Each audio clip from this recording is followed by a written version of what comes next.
Ruoteranno in corsia 1 Filippo Maria De Zordi, Veneto Banca Montebelluna. Al suo fianco Mattia Santi, Antares Castelfranco Veneto. In corsia numero 3, già medagliato nella rana ai giovanili, Cristian Ferraro, Veneto Banca Montebelluna.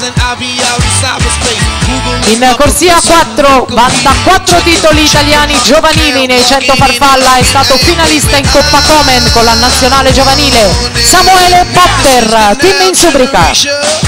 Al suo fianco lo ritroviamo Giovanni Coan, Nottoli Nuoto 74. In corsia numero 6, campione italiano giovanile in carica dei 200 farfalla e vice campione italiano giovanile dei 100 farfalla e dei 400 misti con la nazionale degli azzurrini in Coppa Komen, 2 ori e 1 argento, Mattia Zuin, Nottoli Nuoto. In corsia 7, Pierandrea Matteazzi, Nuoto Vicenza Libertas. In 8, Lorenzo Mazzon, Ravinates, Adria Monfalcone.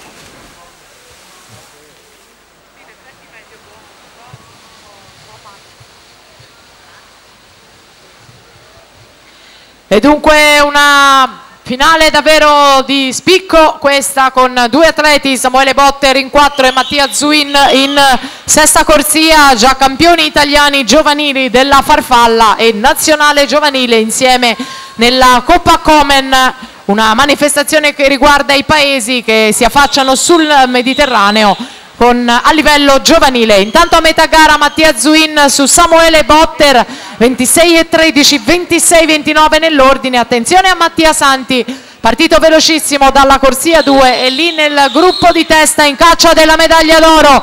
Primato del meeting 54-64 di Martino Lucatello, e intanto è Mattia Zuin che va a prendersi la vittoria, 55-15 Mattia Zuin, quanto basta alla medaglia d'oro davanti a Mattia Santi.